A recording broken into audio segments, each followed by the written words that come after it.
Thank you for being here, and very grateful that you're interested and wanting to learn more. I will say I was looking at that poll about, people feeling like they want to learn more and their sense of knowledge about the topic. And I've been working in the field for a very long time, and I would put myself in a learner role because honestly, it is every time I sit with bereaved parents and families, I learn more every time and recognize that I feel so grateful and know that I learn the most from having conversations with bereaved parents. I wanted to just highlight a few things about the themes that we'll cover today. You'll see a lot of the common grief themes and theoretical perspectives that will be familiar to many of you, I imagine. But I invite you to consider the ways throughout the presentation that these may show up for parents and families, specifically grieving the death of a child.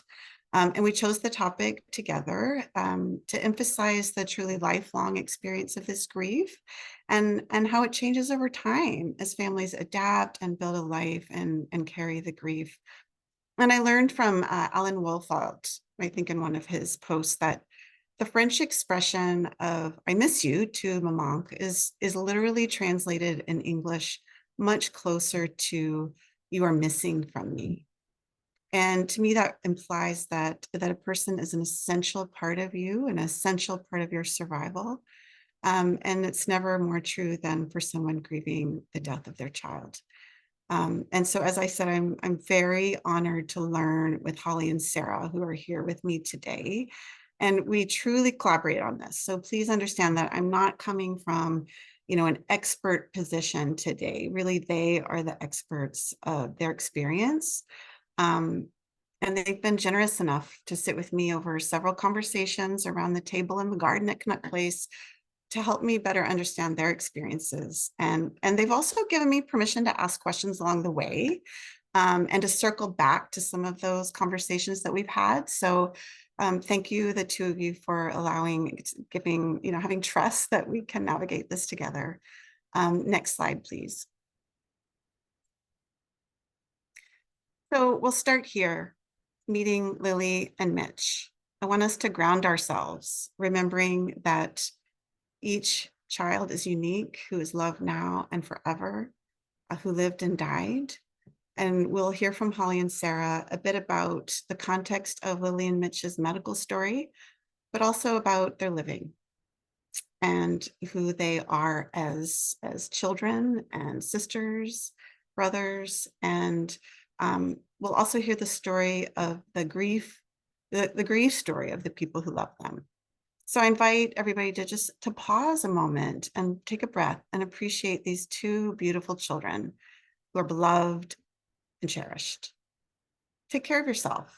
It is a difficult topic, and I just would invite you to notice how important it is to tend any discomfort imagining the loss of a child. For those of us who have not experienced this loss, we want to say to ourselves, I can't imagine. And yet often we really mean, I don't want to imagine. So for this hour, I invite you to sit with that, to sit with Sarah and Holly.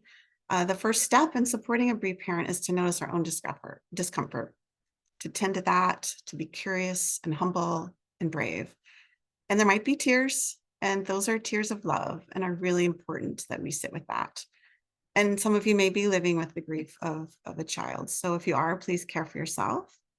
And I want to turn it over to Sarah and Holly to introduce Mitch and Lily. Thank you so much, Mary, and thank you, Joshua, for having us here. I think I'm definitely so happy and honored to be here today, and really touched that you want to hear the parent voice in these conversations. So thank you for that. A little bit about our family story. This is Mitchell here on the left, out on the lake. He was the middle of our three children, and Mitchie developed a cardiomyopathy at the age of 3. And spent the next 8 years of his life quite heavily medicated in cardiac support. And despite that, was the busiest of our 3 kids. He lived life to its fullest, played every sport he could, until one day at recess in grade 5, he collapsed on the playground. And he had suffered an arrhythmia. and was left with a resulting hypoxic brain injury. So we spent 5 days in the pediatric intensive care unit here at BC Children's Hospital in Vancouver before we were then introduced to Canuck Place, and then transitioned over there into their end of life program. We lived in the hospice as a family for 5 weeks. It was there that we were given the gift of time, recognizing that our Mitchell that we knew was not going to be coming back. It was there that our trauma brains were gently held and guided, and all emotions and feelings were accepted, no matter how loud or how quiet they were. Mitchell died on my husband's birthday that year in 2008. And in the 2 years following that, as a family of 4, we attended the bereavement for the parent and sibling groups. And in the 16 years following, we have really just continued our attachment to Canuck Place in any way that we can. So thank you for having me here today. Holly. Hi, thank you everybody for coming. So this is my beautiful daughter, Lily. And Lily was diagnosed in 2014 at the age of 13 with inoperable brain cancer. Lily was, what can I say? She was an energetic and athletic, beautiful girl. She had dreams of being a dancer. She was the light of the party. She was just the nicest, friendliest, outgoing person ever. She fought for 6 years with this terrible, devastating disease. And along the way, there were many, many highs and lows. But she always kept smiling, and she was always very curious about other people. And that was the one thing that I will always remember about my daughter. She passed away in 2020 at the age of 19. So the picture that I have here is of her Make-A-Wish trip. And I chose this picture because she was 15 at the time and had just started her treatments. So she was able, the process in which the treatment happened down the line, she became disabled. But at this point, she was still walking and able to have some energy and enjoy. And we just really, really had a good time as a family during this time. And I just, this is my favorite picture of her. So anyway, that's my girl. Thank you. So beautiful, those ears, the ears. And I imagine you both have a gazillion pictures. So you chose these for a reason. And Sarah, I'm so curious. Tell me about this one. Well, I love this picture. As you say, we have a finite number of pictures, which is hard, but this one really represents Mitch at his best. He was living life to its fullest. He was happiest with his family at the lake, and just emulating his big brother, trying to be the cool guy. And I think that my hope for you all here today is that when you take care of families and children, please remember that behind every one of those is someone with a story, and they're missed, and don't forget that. Yeah, thank you so much. I sometimes find myself teary too, so I appreciate you sharing those, and so let's hold them in our hearts as we talk today, because this is why we're here. So next slide, please. I always like to start right here with grief-informed care. And I think the Doogie Center model is really a helpful one just to start with. It's pretty, clear, and you might have seen this before. And I will note before I get started is that I'll talk about parents and families throughout the session, but I do mean that in the broadest sense. There are so many constellations and kinships, many ways children are parenting in different relationships, but I'll say parents and families, but please remember it's in the most inclusive way. So again, think about these in terms of a parent or a family grieving the death of a child, how important it is to remember that even so, grief is a natural reaction. The death of a child is profoundly complex, and you'll hear how it stays with a parent for the duration of their lives. It never goes away. And we as caregivers can never take the pain away, right? But but hopefully alleviate some of the suffering with support and acceptance of wherever they are in their grief. And we don't want to pathologize this natural essential process, without any diagnosing any disorders of prolonged grief or PTSD. We can still expect it to be inherently complex. We can expect the intensity of distress to be extremely high for a very long time. And this does not mean there's anything wrong or stuck with the grief. It does reflect the depth of the love. There are times where conditions do need to be, and it might be helped with a diagnosis, but today we're really exploring the natural responses that we can actually expect from a grieving parent. And, the sense of it being dynamic and changing over time, developmentally, it was really important to remember that with every milestone over, their family's life, their child is always, always missing. We do need to speak to the contextual aspect of grief. Like it is always important to notice this piece of how we talk about, natural grief, because we can't separate a child's family grief or parent's grief from the context of their social and cultural systems that shape their lives. I have a friend and a colleague who spoke to her Indigenous experience, reminding me that, in any Indigenous community or nation, all families are grieving the loss of many children for generations. Every child is a grieving child, and we can't separate the death of one child from this collective perspective.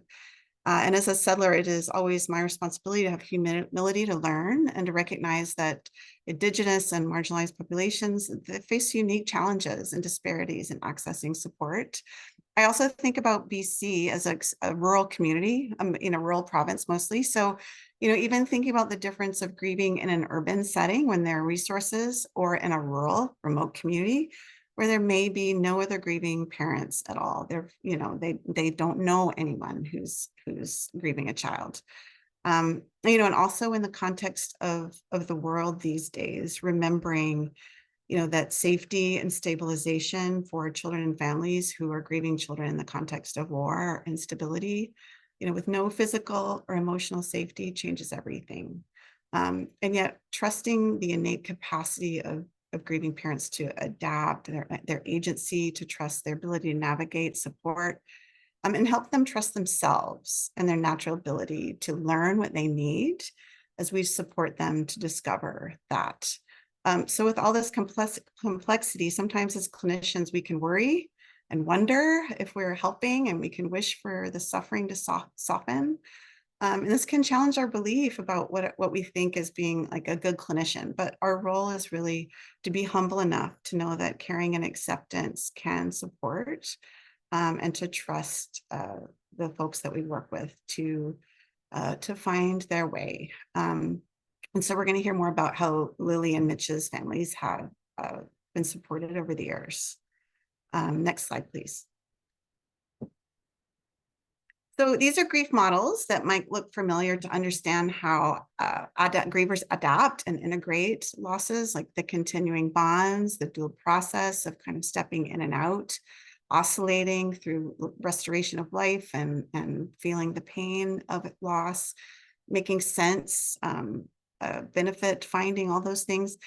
Those are uniquely specific to grieving a child. We think about that sense of making meaning and finding benefit is not easy for a grieving parent, and can sometimes feel really hard to even think about. And how families make meaning of grieving a child is uniquely theirs. We can't make assumptions how parents are making meaning of things like, oh, they're learning to live in the moment, or however we describe that. It's uniquely theirs. So please listen to Holly and Sarah about how they navigate from these perspectives as well. Next slide, please. Culture, values, beliefs, ceremonies, and traditions. Also extremely important to think about, in particular to grieving the loss of a child. The different ways things show up in different cultures. I think about, the differences and range of collective and individual grieving, and how that can be so different in cultures. I think of one family we supported recently, a Sikh family. Mother is a newcomer coming to Canada with a large extended family. and seeking bereavement support, there was really no separation of grief between, the siblings, the aunties, the cousins. They came as a whole, and how important that was that we understood that. And I think, in terms of like the grieving times, we often say as providers that, there's no time limit to grief. And I was working with one Indigenous mom recently, and what she was really struggling with is in her community, grieving a loved one after a year had um, a real spiritual impact in terms of the sense she was understanding that grieving beyond that was holding them back spiritually. And this was part of her making sense and reconciling her personal experience with her cultural context and traditions, and how she was working through that was really important. Next slide, please. So why is it important to think about numbers? Child loss in BC. We know approximately 300 children under 19 pass away a year, die a year. And why that's important is to remember, as Sarah said, like each number is a child who leaves bereaved families, bereaved friends, communities devastated. And I also made note of a couple things that are really important to remember when we talk about child loss. And one is the age of the child who passed away and died, and one is the circumstances of how they died. The majority of children under 19 who die are actually infants under 28 days and under a year, mostly from natural causes. So many of these babies die in highly medicalized environments, like in ICUs, NICUs, with highly medicalized care. Often parents are grieving, memories that are just moments. They're grieving the loss of a future, and perhaps maybe navigating pregnancy loss, thinking about pregnancy after loss, and trying to build a cohesive narrative of their child who had a very short life and was here and existed. But sometimes friends and families may never have actually met their child. And that was really true during COVID. I have several families I've worked with where their baby they were pregnant, their baby born and died with no one meeting their child. So now years later, how hard that is to share their story of who their child is. And we think about ages, and when we look at adolescents who die, the majority of adolescents who die are from external reasons, external causes, whether it's like suicide or actual death from toxic drug poisoning is growing now for adolescents. And the circumstances are very different, impact their grief differently. So important to keep in mind, like the circumstances of a child's death, the age of the death, and there's so many factors before a child dies that really inform how they grieve. Impact, again, devastating in all areas of their life. So I'd like to hear from Hollie and Sarah and invite you. We think about the impact, social, emotional, spiritual, for a very long time, for your whole life. What would you be willing to speak about today, about how grief has affected you over the years and how it's changed? Sarah, for you for 16 years, Hollie for 3. Why don't we start with you, Sarah, if you'd be willing to share a little bit about that for you and how it's changed. Absolutely. Thanks, Mary. I think this slide really captures such important points here. And I feel when I reflect back that Mitchell died in May and our first bereavement group started in the fall. So we had a little bit of time, in acute grief, if you will. You're just totally numb and just trying to figure out how to get minute to minute. And of course, it would have been summer break for the kids. The groups helped us to find a community that is the worst club you want to belong in, but it was other families that had experienced child loss. And so there was our saving grace, really. It was the one place we could go to and feel safe and protected. So for 2 years, I would say that group was instrumental in helping us to learn both our narrative on how Mitchell died and also how to integrate his loss moving forward. So I feel like in the first few years that was very very pertinent for all of us. And then, you know, when I sort of look at those sort of middle years, again, his loss just began to be integrated into the work that I do. And I have a nursing background, and I've just joined conversations with Canuck Place that have been so meaningful, and sort of done a deeper dive into death, dying, and bereavement myself, wanting to have a better understanding. So in many ways, Mitchell's loss and my grief, we wanted to jump in and not have our other two children say to us that 10 years later, they also lost their parents that same year that Mitchell died. So we just did a deep dive into the good, the bad, and the ugly. We were that family that was open to it. And it just, I think this many years later, it informs everything we do every day.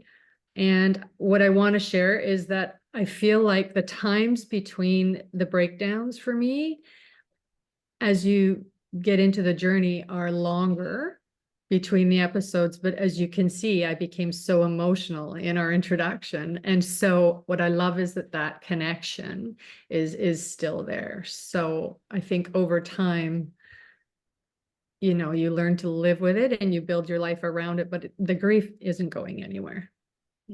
Yeah, thank you. And I remember in one of our conversations, Sarah, you said you were talking about acute grief, and you said that the first few years, Yeah, does acute grief, right? And I think, you know, circling over to you, Holly, you know, you've spoken about the many different ways that grief has impacted you. Are there particular things you'd like to share today?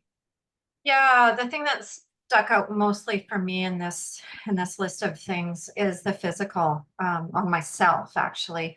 I have, since Lily's passing, I have developed quite painful arthritis and osteoarthritis in my hands and in my hip. I never had that before. Also, you know, body pain, aches and pains, headaches, chronic fatigue, you name it. My immune system is low. And I also wanted to just say as well too, like in the beginning, the really intense moments of you know, intense crying to the point where I'm making myself sick, giving myself migraines. That has eased off over time. But again, like Sarah said, you know, at the drop of a hat, you know, it could change, and it could feel like I'm right back to where I was in the beginning. But overall, it's I really do notice the physical impact on both me and my husband, actually. Yeah. Yeah. And I think that's so important to acknowledge, you know, that can be such a, so I find that can be a surprising thing to people to Yes. recognize that impact on bodies, being grieving bodies. So thank you for sharing that, and that sense of changing that, like it's still there. The moment that we touch in, it still is raw. So thank you. Next slide, please. Slide. That we worked together to choose which themes we're going to highlight and what to talk about. And this was one. I think this quote is from Dr. Hall, our medical director, and he talks, you know, when a child is living with a serious illness, he often says that the one diagnosis our families have is uncertainty.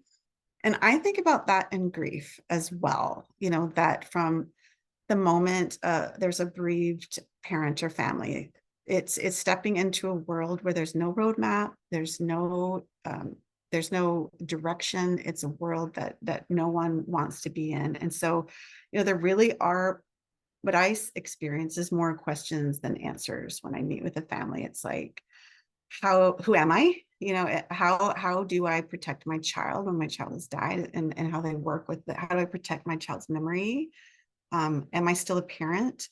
How do I live with this pain? How can I carry this? You know, how am I gonna even begin to know what the world looks like without my child here with me? And so that sense of uncertainty is so important to remember, that continues from the moment a child has a diagnosis through bereavement, and you've heard Sarah and Holly acknowledge, like, they've had to learn what they need along the way, and that's part of that coping with uncertainty. And this sense of paradox is like, many truths are there at the very same time, and how important it is to understand that part of the grief is holding all of those as true at the very same time. It's like, I hear from families, I want some relief from this pain, but also the grief is the way I connect with my child. I want to have hope, but hope feels tricky, is somehow a betrayal. Grief is universal, we hear, but it feels so unique, and it is so unique. So there's these ways that these aren't reconcilable, that they're all true at the same time. And hope changes, like it does through the palliative care journey, that we work with families to adapt hope. And the same is true in grief. The relationship with hope changes over time. So I'm going to turn it over. Holly, when we were talking earlier, you spoke about living in two worlds at the same time, always. And to me, that kind of touched on the sense of the paradox. And so I'm wondering if you'd be willing to share a little bit about that. Yeah, sure. So yeah, it feels quite bizarre actually, but I feel like since Lily's passed away, I have another daughter who's 26, Violet, and for me, the meaning of living in two different worlds is that I'm always wondering where Lily is. It's that sense of, I can't see her. Where did she go? So I'm always kind of living sort of, in my head with, talking to her and remembering her and that sort of thing. And with her physically not being here, I'm in a different headspace. And then I have to be here at the same time with my living daughter, who I can physically see and hear. So it's like I'm sort of stuck in between these two realms, so to speak. Mm-hmm. And that was, I find that for me, what I've had to do is just accept that as part of a different relationship with my child that I can't see. Yeah. So, thank you. yeah. And it's almost like you're in the present and you're not in the present, like Absolutely. constantly this, like, but you've also said you don't want that to be different. So No. it goes to that sense of like, we don't need to reconcile. No, It's about holding it all. absolutely. I can do both of those things, luckily.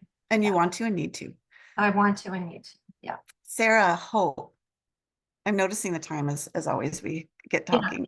And Hope. I think you already said hope is ever changing. Initially, it started with us, hope for survival for Mitch. That wasn't happening. Okay, hope for us to survive as a family of 4. It's ever changing. And I feel like our hope was for creating meaning and integrating the loss of Mitchell into our everyday lives. And for our kids to have happy lives and for our marriage to survive. I mean, I feel like every day we wake up with different hopes. Mm-hmm. Yeah. Yeah, And I've also heard you say that it's what's gotten you through, what gets you through every day is that there's hope. always had hope. Yeah. For something. Even if it's just to eat breakfast and keep it down. Yeah, right. Yes. Even if it's to eat breakfast and keep it down. Maybe have a shower before 6 p.m. Yeah. Right. It's like sometimes. Yeah. That's what it is. Next slide, please. So I'm gonna touch briefly on this because I wanna leave more time for other parts of our talk, but to acknowledge we really need to recognize the interplay between trauma and the death of a child. Not every bereaved person, parent or sibling, will present with traumatic stress. So we don't want to rush to that. And yet it is described that the loss of a child is inherently a traumatic bereavement. There's not, any solid definition of traumatic bereavement, but it does bring in the sense of, a loss that shatters a sense of trust in the world and understanding of the way the world should be, shattered senses of assumption that you can protect your child, they will grow up and be happy, healthy adults is blown out of the water. And that, there are certainly ways that certain circumstances of dying can create more traumatic stress in the grieving. But often, even with serious illness, there are aspects of supporting a child through serious illness that will have, events that stick with parents. And so that when they're grieving, they're having they're having memories and thoughts about both the loss of their child and the events that happened around that, watching perhaps their child go through interventions or intrusive things to their body, perhaps some pain or symptoms that weren't resolved. So it's not only the events that occur, but also the meaning that a parent makes about those events. And I think about the perception of suffering. In palliative care, of course, that's our one of our main purposes, is to alleviate suffering. And oftentimes how a parent sees suffering is different than the medical team. As the medical team, we can think all the symptoms were managed, they had a peaceful death. That doesn't always mean that's how the parent sees what happened. And so that perception of suffering is really important to ask about how they see and make meaning of their child's medical journey. And often there is, pretty consistently, this impact of helplessness, physical, all the things that would go hand in hand with traumatic stress. But just to always remember, there's a very complex interplay that it's important to acknowledge with the death of a child. Next slide, please. So how many children do you have? I can say 100% of the time when I'm with groups and with families and parents trying to figure out how to answer that question.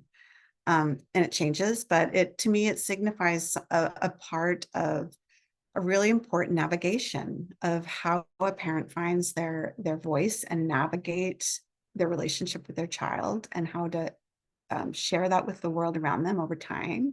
We say that all the time in the grocery lineup. Oh, how many children do you have? It's a profound question for a grieving parent, and how they make sense of that question over time. And Sarah, like you mentioned, that how it's a family grieving, and how you make sense of that relationship and the impact on the whole family. Because you've talked about Mitchell as the glue of your family, right? And so it's about, how parents and families maintain that connection and how that changes and over time. And it disrupts the whole family system, right? So everybody in the family is trying to figure out how to oscillate and make meaning and all the things, often very differently. And as a family, you have to find your own unique ways. So I'd love to ask you, Holly, tell me about this picture and what that means to you as far as your connection with Lily and what's important. Yeah, thanks. So this picture was taken during the Light a Life campaign for Canuck Place. And I feel like I connect with Lily in many, many different ways, but the major way that my husband and I both connect with her is through, I guess, outreach and, telling her story. So we did the Light a Life campaign.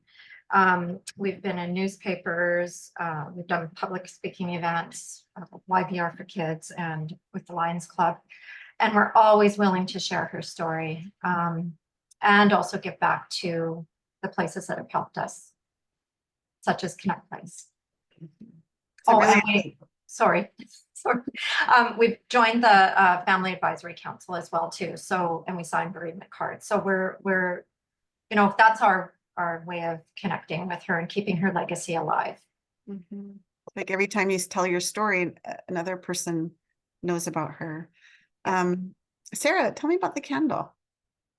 Yeah, so our first initial introduction to continuing attachment with Mitchell no longer in the physical world was this candle that we brought home from Canuck Place. And so we started as a family a routine. The first day we came home, we lit this candle, and it is 16 years later. It is a candle. It is a fire burning candle that the first person who's awake every morning lights it, and the last person who goes to bed blows it out. And that has become our way as a family of keeping Mitchell in our lives, in our everyday lives. And that was one of how the family things came. I like, Mary, how you spoke to every one of us has our own different ways, but I felt there were important ways as a family that we also spoke to some traditions and rituals too, for sure. the house that we built here, the children, about 6 years after Mitchie died, we built a home, and the kids asked if Mitchell would have a bedroom. And so we were hearing in that they needed to be able to integrate him as still part of our family into the new space. So we created a time capsule all about Mitchell with his prayer card. And we put it into the foundation of the home so that 100 years from now, when they blast up the home, somebody will hear about Mitchell and his story will go on. So, you know, we've created a courtyard with a fountain, and was our middle child. And there's so much symbolism, and we're open to signs now over the years, and dreams. I was talking with Joshua about how Mitchell visits me in dreams. And so it's just sort of being open to an attachment with him in a really different way. And I can really appreciate, you know, I just again want to highlight the time. Like, you know, like you're talking 5 years later where your whole family needed to continue, and that sense of home where he will always be. So that leads me to the next slide. Siblings. We need to talk about siblings. One of our founders, Betty Davies, created this really, oh, next slide, please. She came up with 4 things in her research: hearing the voices of siblings. And she really identified that siblings as forgotten grievers, and that they experience this double loss. And one of you mentioned, you know, how siblings also lose sometimes a relationship with their parents in the same way, as they are grieving parents. They're in a grieving family. And she identified 4 things from siblings: I hurt inside, I don't understand, I don't belong, and I'm not enough. So if we flipped that to needs, the needs for grieving siblings, it's like, I need to be able to express my feelings, my pain. I need to understand what's happening. It's before a death and after death. What is this? What's happening? And I need to belong. I know I matter, right? Like, and those things are true. And I think it's not simple, they're very complex, but really straightforward when you think about working with not only siblings, but kids' grief. Like, break it down to that. How do I express my feelings? How do I understand? How do I know I matter and belong? And I know Mitch and Lily have siblings. So I'd love to hear, I know I know time, but I want to keep talking. You could say a little bit about Spencer and Marissa and Lily's sibling Violet. Holly, I'm wondering if you'd be willing to share one of the stories that you did around Violet and how you came to understand her grief process. Yeah, so when Violet was 16 is when her sister was diagnosed. So that was sort of right in that teenage angst time. And she wasn't communicating with us, you know, how she felt, you know, all the changes in Lily and losing her, you know, incrementally. But the one profound thing that that happened after Lily had passed away is we were trying to decide who was going to sleep overnight with her body in our bed.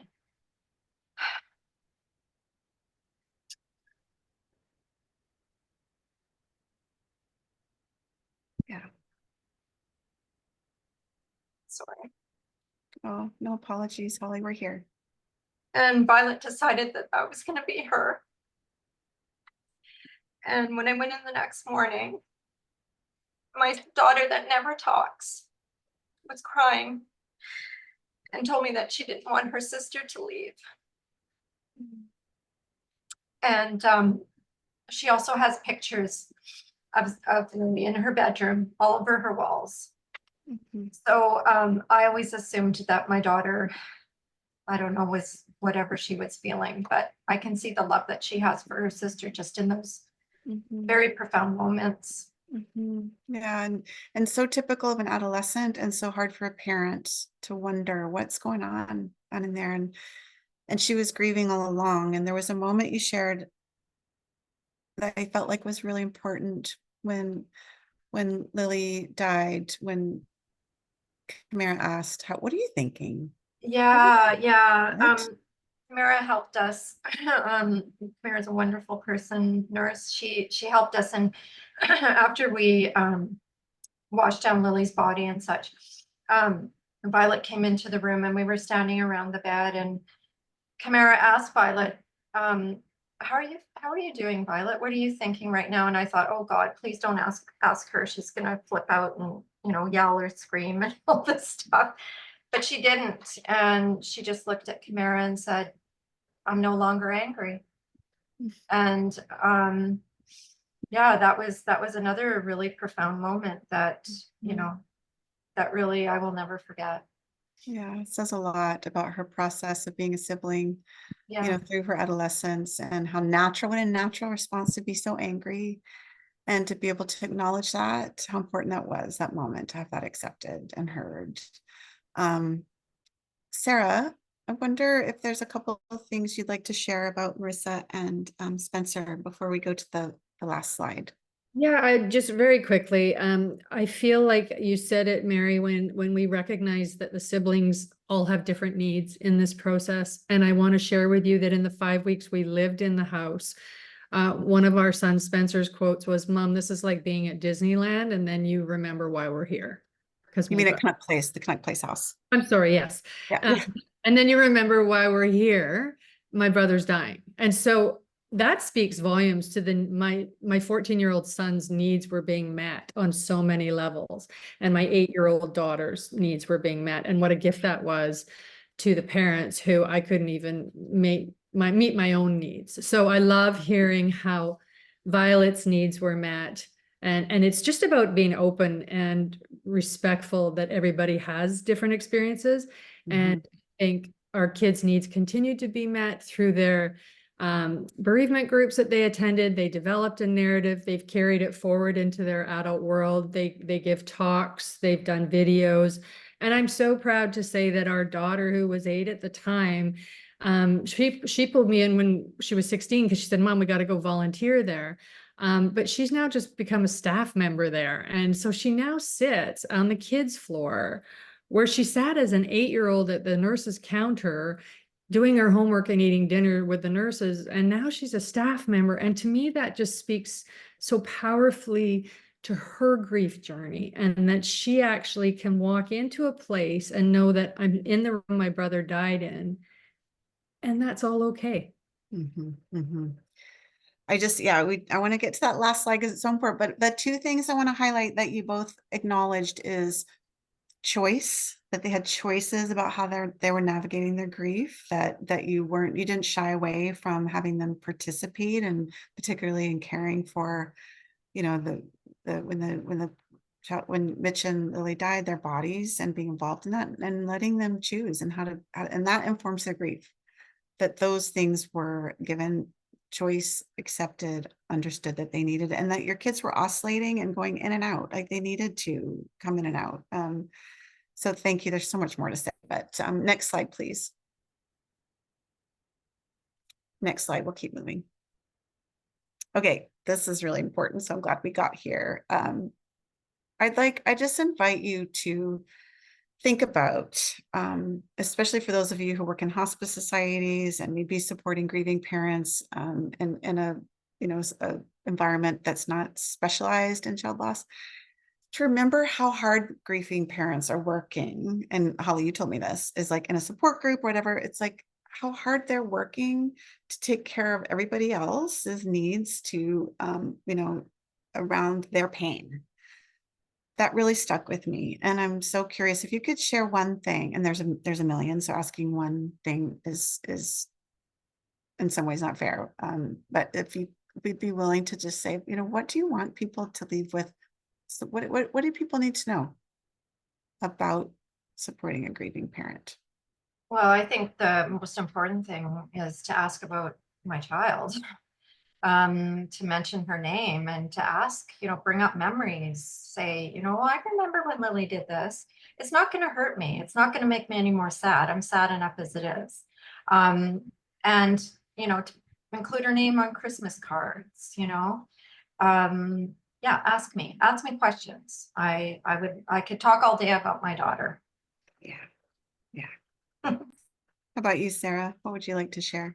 I would like to share that I feel like the most influential people who were on our journey are the people who just came alongside and just didn't try and fix it, not scared of emotion, and really just showed us their human side. Just being willing to sit in that moment with us has so much power. And yeah, you've talked about a friend who just would show up, have tea and leave. Yeah, I Like, would not gave you answer a lot of choice and or anything. space. And then she'd just barge in the front door, put the kettle on, sat with me. I cried. We drank tea. She gave me a kiss an hour later and left. And I just have so much room for her in my heart. And for professionals too, for us to remember that sometimes like we aren't there to fix, all the time we're not there to fix, but how important it is to know that.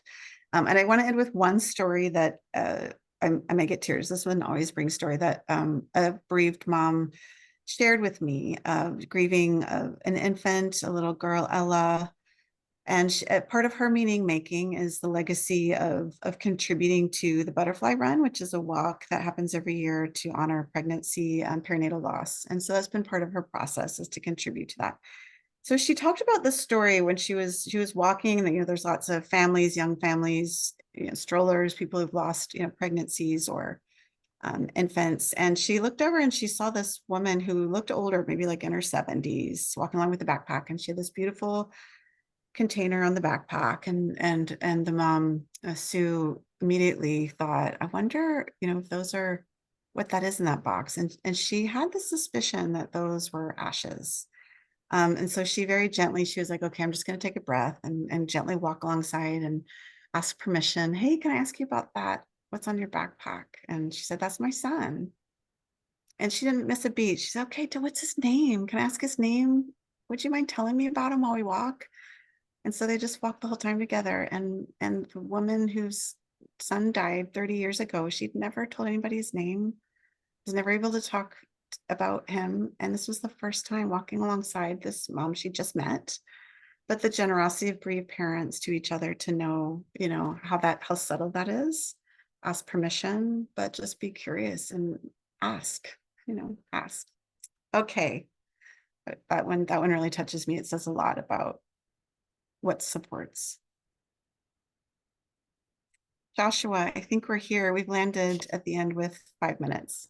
Keep going, keep going. Do we want to This open it up? I didn't yes, even notice in the chat if there's questions, but yes, we have about 5 minutes, and okay. so We thank could you. stop sharing the slides maybe.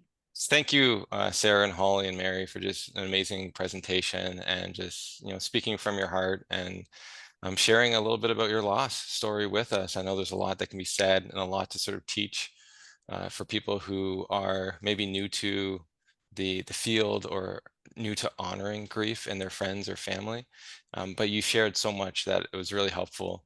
And even just for me, reminding yourself, even you ask a question of how many kids you have, how impactful that could be on the other person if they have had a death of a child, and then what situation you're putting them in. And it's just one of those things that like, you have to be able to continue that conversation and honor that if they do say, I have a family of 4, one's deceased, and honor that when people sort of share that. But it's really, as you said, the parents going to be discretion on how and when you share that information. And I think that's just so important to keep in mind as we move forward.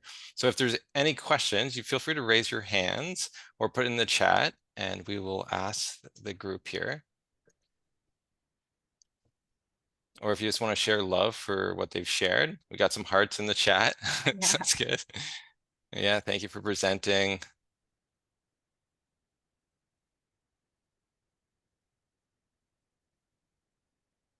Lots of thank yous, lots of thank yous. So you definitely have touched some people's lives today and honoring the process, and like you're doing great work in just even the journey. And I think it's like, for me, it's always looking at the courage it takes to share these stories with the world and to be vulnerable in front of others. And you're doing that. And I want to honor that and thank you for being here today. Ooh, Joshua, I did see a question about the group support. okay, yes. So the question is, did you want me to read it? Yeah, read the question. Okay, so what would you advise is best in terms of group support for parents? How important is it to have a parent-only group? I would say I think it's actually, Holly, you described this, you talked about this. You were the one I heard say, you know what, when a parent is in a group with other people who aren't grieving parents, what that's like. Would you share that? Yeah. So I went to a cancer support group for bereaved families or caregivers, whatever. And I was the only one who had had a child that died. So it was, I felt very sort of a little bit weird about that, even though I tried to tell myself, you know, the common denominator is that we've lost somebody that we love. So I had to really check myself with that. So I mean, I know it's horrible for, you know, loss is terrible, but you know, it's yeah, I don't know. What you described as like you were working hard, the whole group, to Yeah. manage your feelings The and other thing thoughts. I found that I sort of had to hold back a little bit because I was worried that I might upset somebody too much. And it was always the looks of pity and, you know, all that we talked about before, you know, and I just I felt different. So yeah. Sarah? I was just going to add, the question was about a parent-only support group. And certainly in my case, I have found with our children that they really wanted to protect us and not burden us with their grief. So it was so important that the siblings had their own place to go to. And I thought as a parent that I'd be privy to how they're doing, give me the update. And I wasn't. And I was quite shocked and had to check myself on that. But then that was part of my learning in that respecting each of us have our own process. But I think it's very important to have, if you can, be able to separate the different groups. And then also somehow to align, if you could, the experiences. We had some parents in our group who had like neonatal loss, and they just kept, you know, they had rightly so some anger and frustration because they're like, stop talking about your other kids. I don't have other kids. This was my first child. And so there's lots of considerations when you're putting groups together, but trying to create similar stories, if you will. Yeah. It's a very complex question. And it, you know, because people grieving an infant don't have a lot of memories to share. And that is something that happens in groups all the time. Let's share memories. And they're like, my memories are very different. And it is something I'm so curious about. I wanted to be looking more, you know, oftentimes there are groups that are around losses, like suicide loss and I just am so curious. I want to learn more, you know, is the common denominator around the circumstance helpful? Grieving parents needing to be together is important. So it's a very complicated question, but I think it's there, like the Doogie Center, they talk about you need at least one or two people with the same loss, as specific as possible, to be in a group so they're not the only one. Yeah. And the family part at the end. So two separate groups, the Doogie model. There's the car rides home and you learn together, although they're separate. Coming together, Sarah, you've talked about that. It's like the car rides home, right? Yeah, we go for noodles before, go to group, car ride home. It was our Mitchell night. Yeah. But parents need support to process their own grief. A regulated parent getting support with their own grief is better able to support siblings. Okay, thank you for answering. That was a great question. And we are out of time, unfortunately. We kind of sometimes need to make these longer because the talks are just, you know, it's just so impactful. I just hear and listen to you just speak about it and learn from you as we sort of move forward in my own journey of understanding grief and loss. And so thank you again, you know, Mary, Holly, and Sarah, for just taking the time to be here and sharing it with everyone. And we're just going to do one last poll before we wrap up. And so if you can share that poll, Esther. And Joe, we're just looking at, you know, how's your knowledge increased because of today's session?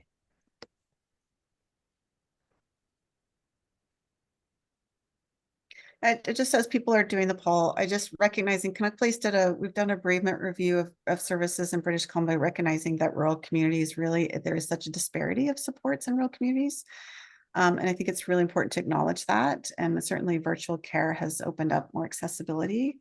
But just to say for Canuck Place, we're really working on that question and how to support and have more equity across the province. So just know that's a bit of work that we're looking into really significantly, and look forward to working on that.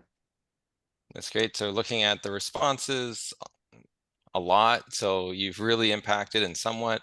So you've really impacted people's lives today. And I think that's a beautiful statement to take with you to as a bonus of being able to share your experience with everyone today and be here today. So I honor that. I know I learned a lot from today's session too.